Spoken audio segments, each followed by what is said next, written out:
রবিবারে দুপুরটা জাস্ট জমে যায় যদি একটু এরকম খাসির ঝোল আর ভাত হয়। তাই সকাল সকাল ঘুম থেকে উঠে হাজব্যান্ডকে বাজারে পাঠিয়ে দিয়েছি। এখানে 700 গ্রাম মতো খাসির মাংস আছে, আর আমি 1 চামচ হলুদ, লবণ, লঙ্কা গুঁড়ো, 2 চামচ সর্ষের তেল আর 4 চামচ মতো টক দই দিয়ে মাংসটাকে ম্যারিনেট করে 2 ঘন্টা মতো রেখে দিয়েছিলাম। আর রান্নাটা করার 1 ঘন্টা আগে কিছুটা আদা আর রসুন বাটা দিয়ে ভালো করে মাখিয়ে এটাকে আরও 1 ঘন্টা মতো আমি ম্যারিনেট করে রেখে দিয়েছিলাম। এবারে নিয়েছি কিছু গোটা মশলা, যেমন গোটা জিরে, ধনে, গোলমরিচ, একটা শুকনো লঙ্কা আর একটু গোটা গরম মশলা একটু ড্রাই রোস্ট করে আলাদা করে গুঁড়ো করে রেখে দিয়েছি।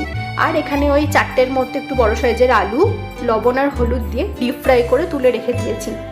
এবারে কড়াইতে দিয়েছি 2টো তেজপাতা আর ওই 4টে মতো মাঝারি সাইজের পেঁয়াজ ছোট করে কেটে নিয়ে দিয়ে দিয়েছি, আর 4টে কাঁচা লঙ্কা চেরাও দিয়েছি, সামান্য একটু চিনি আর নুন দিয়েছি। এবারে পেঁয়াজটা একটু ফ্রাই করে নেব। তারপরে এখানে দিলাম একটা টমেটোটা আরেকটু নাড়াচাড়া করে নেব যাতে টমেটোটা একটু গলে যায়। তারপরে এখানে আমি ওই আগে থেকে ম্যারিনেট করা মাটনটা দিয়ে দেবো। আলাদা করে আর কোনো বাটা মশলা এখানে রাখছে না, যেহেতু আমি আগে থেকে সমস্ত রকমের মশলা এখানে দিয়ে ম্যারিনেট করেই রেখেছিলাম। তো এবারে মাংসটাকে একটু ধীরে ধীরে কষাতে হবে। সত্যি কথা বলতে আমি এই রবিবারে মাংস খাওয়ার জন্য মানে ছোটো থেকেই এই বিষয়টাতে অভ্যস্ত। ইনফ্যাক্ট আমার বাড়িতে সব ভাই বোনও আমাদের ওই ছোটো থেকেই দেখে আসছি রবিবারে স্কুল ছুটি, অফিস ছুটি, তো সবাই মিলে একসাথে বসে ওই মাংস ভাত খাওয়া, সেই ব্যাপারটা এখনও আমার মধ্যে রয়ে গেছে। কি রবিবার হলেই মনে হয় যে আজ একটু মাংস, তো সেটা চিকেন বা মাটন যাই হোক না কেন।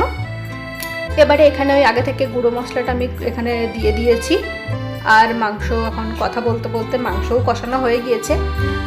এবারে একটুখানি এখানে আগে থেকে জল গরম করে রেখেছিলাম, এখন এই জলটা অ্যাড করে দিলাম। মাংসটা আমি খুব একটা রিচ করিনি, অল্প তেলেই রান্নাটা করলাম। কিছুদিন আগেই জামাই ষষ্ঠীতে আমরা বাড়ি ফিরেছিলাম, তখন আমাদের 2 বাড়ি মিলিয়ে আমাদের খুবই রিচ খাবার দাবার খাওয়া হয়েছে। তাই ভাবলাম এখন একটু হালকা পাতলায় খাওয়া যাক। তার উপরে এখন যা গরম, দেখতেই পাচ্ছেন মাংস রান্না কমপ্লিট, এবারে খাওয়া যাক।